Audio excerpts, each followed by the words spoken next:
कांग्रेस रहनुमा राहुल गांधी की तरफों शुरू की गई भारत जोड़ो यात्रा को काफिलो रामबन जिला का बनियाल इलाका में पुज गयो है और कश्मीर का लोग इस यात्रा को बेसब्री संग इंतजार कर रहे हैं। नेशनल कॉन्फ्रेंस का नायब सदर उमर अब्दुल्ला भी यात्रा में शामिल होने वास्ते बनिहाल पुजिया और इत मौजूद लोगों संग गलबात की। राहुल गांधी भी बनिहाल पुजिया और उमर संग कश्मीर दर मार्च शुरू कियो। भारत जोड़ो यात्रा बनिहाल तीन दाखिल हुई और यो यात्रा कश्मीर अले पास जा रही है। भारत जोड़ो यात्रा गए पेशे नज़र वादी कश्मीर गए नाल नाल बनिहाल में वादी कश्मीर गए नाल नाल सिक्योरिटी का सख्त इंतजाम किया गया है। यो सफर 3 जनवरी ना खत्म होने जा रहा है। हम राहुल भैया के पास जा रहे हैं, हमें उससे मिलना है जी।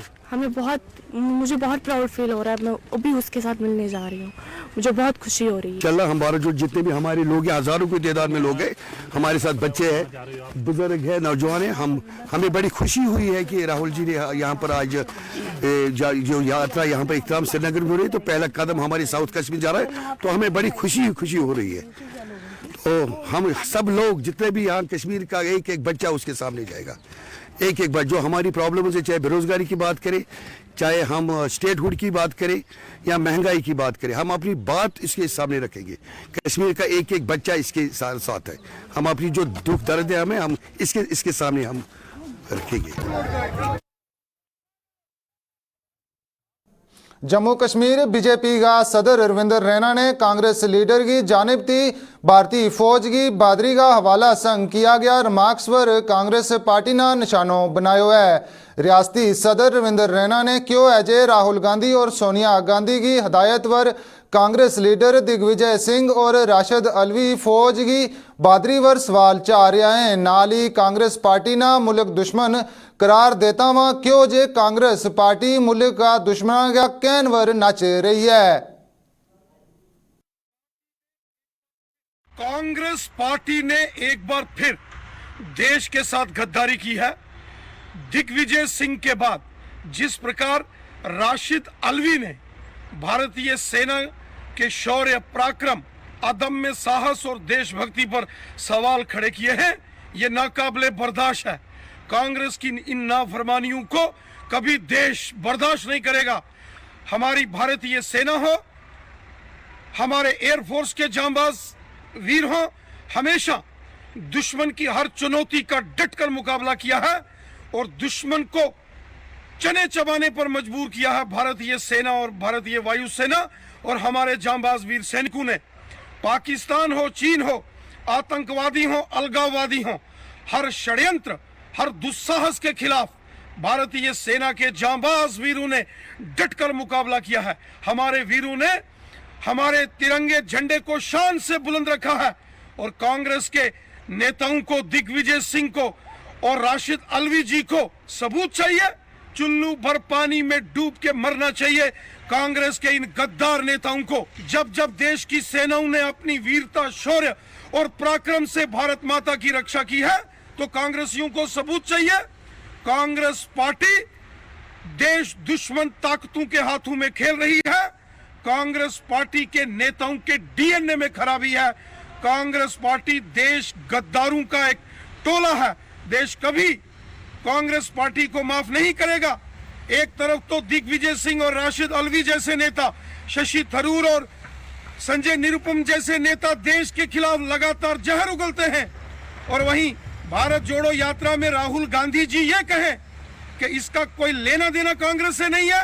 ये सब बयानबाजी जो भारतीय सेना और देश के खिलाफ कांग्रेस पार्टी के नेता कर रहे हैं, ये श्री राहुल गांधी जी की सहमति और श्रीमती सोनिया गांधी जी की सहमति से देश के खिलाफ कांग्रेस जहर उगल रही है। कांग्रेस को कभी देश माफ नहीं करेगा।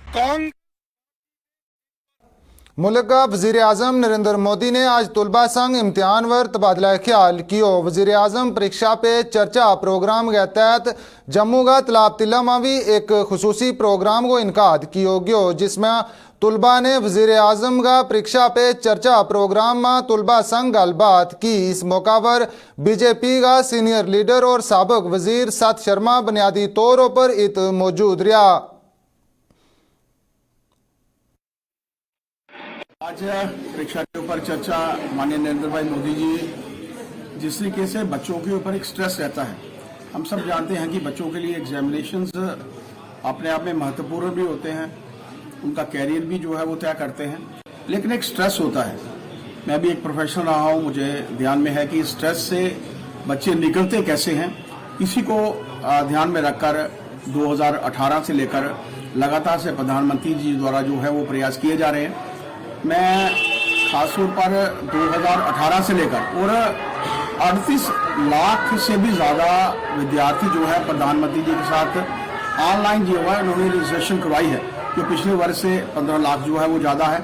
अपने आप में दर्शाता है कि लोग चाहते हैं प्रधानमंत्री जी को सुनना। इससे बहुत अच्छी प्रेरणा मिली। मोदी जी ने आज बताया हमें कि हमें समय का कैसे उपयोग करना चाहिए, हमें डिप्रेशन में नहीं जाना है, मतलब समय को अच्छी तरीके से उपयोग करना है। आज मोदी जी ने हमें पूरा बताया कि समय कैसे उपयोग करेंगे। आज उनका जो थीम था वो था कहते हैं हमारे पुराने कल्चर को लेके, जो हम आगे की आज की जनरेशन है वो पुराने कल्चर को भूलते जा रही है, इसलिए उन्होंने अपने पुराने कल्चर का मुद्दा उठाया ताकि हम जो है पुराने कल्चर के साथ जुड़े रहें। आज हमने जो प्रधानमंत्री जी का जो ये देखा कि जो उन्होंने इनिशिएटिव लिया हुआ है परीक्षा पे चर्चा, इस पे उन्होंने हमें एक न्यू आइडिया दिया है एजुकेशन के रिलेटेड। ये इससे पहले किसी भी प्रधानमंत्री ने ऐसा वो नहीं कि ऐसा इनिशिएटिव नहीं लिया है। ये हमारा 6th जो ईयर है इसके रिलेटेड है, और इसमें जो है हमें बहुत सी चीज़ें सीखने को भी मिलेंगी कि वो हमारे लिए इतना बड़ा इनिशिएटिव ले रहे हैं।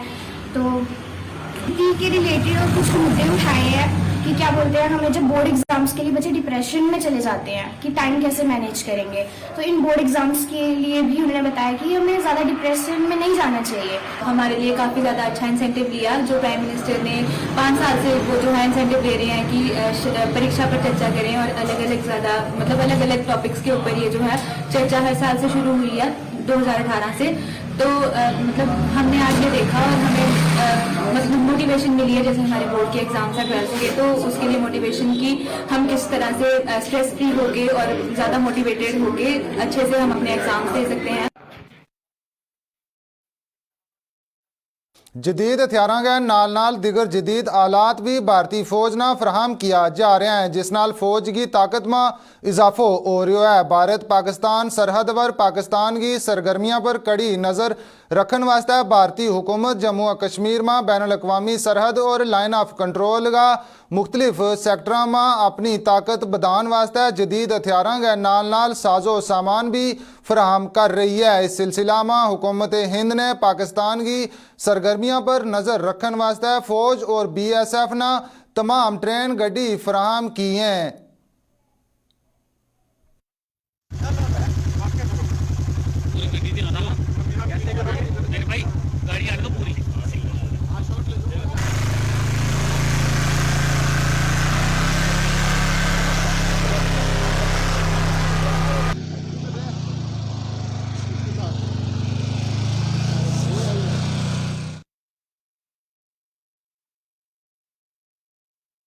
सुरनकोट में सिक्योरिटी फोर्सेस का बड़ा पैमाना पर तलाशी ऑपरेशन जारी है। कल साबिक MLA चौधरी मोहम्मद अकरम की रिहाइश गाह के बाहर दस्ती बम बरामद होने के बाद सिक्योरिटी फोर्सेस हरकत में आ गई है। इससे पहला भी साबिक MLA की रिहाइश गाह के बाहर मुश्तबा हालत में फायरिंग की वजह संग इत सनसनी फैल गई थी। इस पूरी खबर की मजीद तफसीलात दस रहा है सुरनकोट थी मारा नामा निगार आकाश मलिक।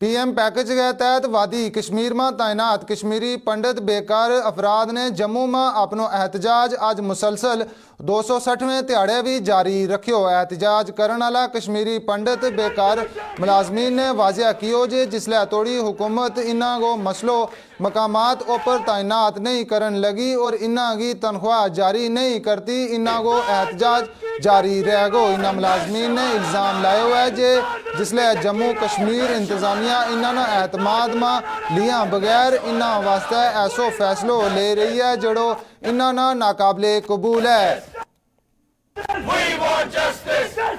पिछले 260 दिन से जो है कश्मीरी पंडित एम्प्लॉइज जो है धरना प्रदर्शन कर रहे हैं, अपनी बात एलजी एडमिनिस्ट्रेशन भारत सरकार के सामने रख रहे हैं कि हमें कश्मीर में मारा जा रहा है, हमारी जानें बचाइए। बट एलजी एडमिनिस्ट्रेशन जो है इस प्रोटेस्ट को, इन एम्प्लॉइज को जो है रेटोरिक में जो है डाल रही है, ये कह के कि क्वार्टर बन रहे हैं, बनाए जा रहे हैं, सब कुछ बढ़िया है, सिक्योरिटी हो गई है। तो हम फिर से आज रिआइटरेट कर रहे हैं, एलजी एडमिनिस्ट्रेशन को ये बताना चाहते हैं कि जब तक आप ये इंश्योर नहीं करेंगे कि कश्मीरी पंडित एम्प्लॉय की सेफ्टी, सिक्योरिटी और फ्यूचर में एक भी जान ना जाए, तब तक ये धरना प्रदर्शन हटेगा नहीं। जब तक हमारी डिमांड, हमारी सैलरीज अगले 5 दिन से अगले 10 दिन में नहीं निकलेगी, तब तक ये धरना प्रदर्शन हटेगा नहीं। जब तक ये एम्प्लॉय जम्मू में अटैच नहीं किया जाएगा, तब तक ये धरना प्रदर्शन हटेगा नहीं। हम आज फिर से एलजी एडमिनिस्ट्रेशन को बताना चाहते हैं कि एम्प्लॉय जो है अप इन आर्म्स है, वो एकजुट है, यूनाइटेड है, और तब तक ये धरना प्रदर्शन चलेगा जब तक हमारी जानों पर आप बात नहीं करेंगे।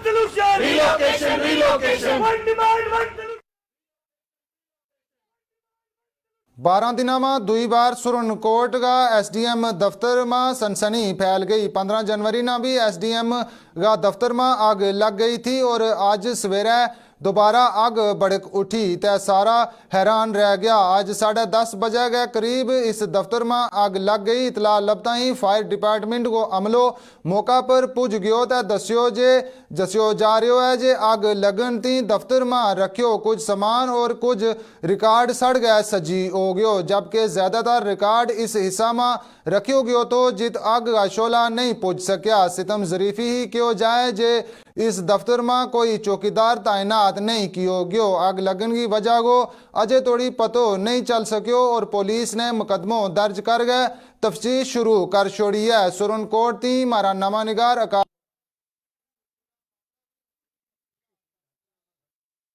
ना मसला ये है कि यहाँ पे ये 2 हफ्ते के अंदर दूसरी बार आग लगी है। यहाँ पे 2 जजेस बैठते हैं, नायब तहसीलदार बैठता है, एसडीएम है, तहसीलदार है। यहाँ पे जितना भी रिकॉर्ड है तो ये बड़ी दुखद बात है कि यहाँ पे कोई भी चौकीदार नहीं है और रात की आग लगी हुई है और लोगों का रिकॉर्ड जल के जो है खाक में मिल गया है। तो मेरी ये है गुजारिश एडमिनिस्ट्रेशन से कि एटलीस्ट यहाँ पे कोई नाइट के लिए चौकीदार होना चाहिए जो इसकी पूरी देखभाल करे। तो ये पूरा लोगों का रिकॉर्ड जल के जो है वो राख हो गया है, तो ये बड़ी दुखद बात है। और एसडीएम के आज ऑफिस में जो आग लगी है पूरा एटलीस्ट कम से कम जो है वो 3-4 लाख रुपए का नुकसान हो गया है। वहाँ पे सिस्टम रखा हुआ था, रिकॉर्ड था लोगों का, हर चीज़ थी और पूरा वो जल के राख हो गया है। तो मैं एडमिनिस्ट्रेशन से दोबारा ये गुजारिश करूँगा कि एटलीस्ट यहाँ पे रात के लिए कोई नाइट के लिए चौकीदार होना चाहिए जो इसकी देखभाल करे। अनफॉर्चुनेटली आज ये दूसरी मरतबा जो है एसडीएम दफ्तर में जो है आग लगी है और अननोन रीज़न है किस वजह से लगी है ये तो नहीं जानता अभी कोई, लेकिन ये 2 हफ्ते पहले भी यहाँ आग लगी थी और वो इमीडिएटली जो है इसलिए रेस्क्यू हो गया कि वो उसकी इन्फॉर्मेशन मिल गई थी और फायर सर्विस और दिग्गज जितने भी एडमिनिस्ट्रेशन के जो डिपार्टमेंट है उन्होंने पहुँच के यहाँ उसको जो है वो कंट्रोल में लिया। लेकिन यहाँ पर जो है आग लगने की वजह तो हम नहीं बता सकते, लेकिन आग तो लगी रही और काफ़ी देर जो लगी रही जिसमें सारा रिकॉर्ड जलकर राख हो गया है, सारा दफ्तर जलकर राख हो गया है। ये तो सरकार का भी नुकसान है लेकिन लोगों का बहुत ज़्यादा नुकसान है क्योंकि लोगों के कुछ पेपर यहाँ जो ऐसे कीमती पेपर थे जो दोबारा बनने जो है वो मुश्किल है और काफ़ी नुकसान उनका हो चुका है। इसमें लापरवाही जो है सरासर मैं एडमिनिस्ट्रेशन की मानूंगा। हमने पहले भी आपके चैनल से ये इंटरव्यू किया था, कहा था कि ये बोसीदा बिल्डिंग है, इसकी जो है रेनोवेशन इमीडिएटली करनी चाहिए। ये किसी वक्त भी कोई नुकसान बड़ा करेगा तो वो आज आपके सामने है। देखने में ये आया कि यहाँ अगर कोई चौकीदार होता इमीडिएटली इन्फॉर्म करता या कोई भी यहाँ रहता तो इमीडिएटली इन्फॉर्म करता तो ये चीज़ें सारी कंट्रोल में ली जा सकती थी। तो सरकार से ये अपील करेंगे कि अब जो भी जो है नुकसान हुआ है इस नुकसान का जो है लोगों को हर्जाना भी दिया जाए और जल्दी से जल्दी जो है इस चीज़ को बेहतर बनाया जाए। बिशनागा ग्रां चोरली का लोगों ने महकमा बिजली के जानिब ती खेतरा में लाया गया खंभा के खिलाफ एहतजाज कियो। इन्होंने महकमा का इस कदम के खिलाफ एहतजाज कियो और इन्हों के खिलाफ नाराबाजी की। एहतजाज करने वाला ग्रैया ने इल्ज़ाम लायो जे महकमा सड़कों और नहरों के किनारे के बजाय इन्हों का खेतरों की 33 kV लाइन गुजार रही है, जिस नाल इन्हों की ज़रात बुरी तरह मुतासर हो रही है और किसानों का भारी नुकसान चानो पै रहा है। बिजली डिपार्टमेंट की ज्यादतियाँ हमारे ऊपर बढ़ती जा रही हैं। ये दूसरा तीसरा अटेम्प्ट है इनका।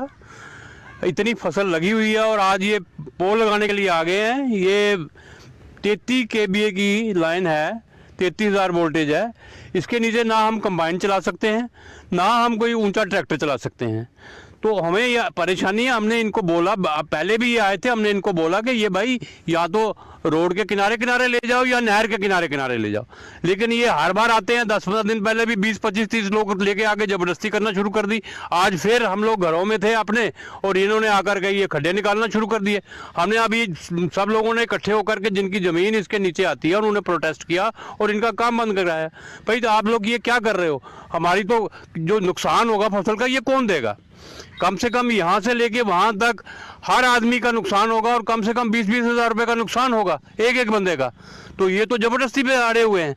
हम लोग इनको रिक्वेस्ट कर रहे थे लेकिन ये नहीं मानते। आज हमें मतलब दुखी होकर के मीडिया के सामने आना पड़ा और एडमिनिस्ट्रेशन को ये बताना चाहते हैं कि एक तरफ तो आप लोग कहते हो कि हम जिम्मेदारों को उठा रहे हैं, तो यहाँ तो आप जिम्मेदारों को नुकसान कर रहे हैं। ये लास्ट वीक भी आए थे, हमें प्रेशर करके गए थे कि हम ये जबरदस्ती लगाएंगे, नहीं आप ऊपर पीछे से सपोर्ट लेके आओ। तो मैं सुबह जा रहा था तो देखा मैंने कि बहुत सारे लोग यहाँ पे खड्डे निकाल रहे हैं। तो मैंने उनको रोकने की बोलते हैं ऊपर ऊपर ऊपर बात करो, ऊपर बात करो। हम कहाँ बात करें, हमारी फसल भी खराब हो रही है और हम जब मर्जी आए प्रेशर के साथ बोलते हैं। हमने बोला रोड टू रोड निकलवाओ, बोलते नहीं हमने बीच में से निकलवानी है। पीछे पंडोरिया से लेकर मिंगे से पीछे से सब रोड टू रोड आई है, बट बोल रहे चोरली वाले हम ये बीच में से निकालनी है। ये तो जबरदस्ती प्रेशर हुआ हमारे पे, हम कहाँ जाएं? हमारी भी फसल भी खराब हो रही है, फसल का टाइम चल रहा है और फसल के टाइम पे ही ये बीच में कार्रवाई कर रहे हैं। ये तो अभी भी प्रेशर कर रहे हैं ये कि हमने यहीं से लगानी है, हम कहाँ जाएं? मतलब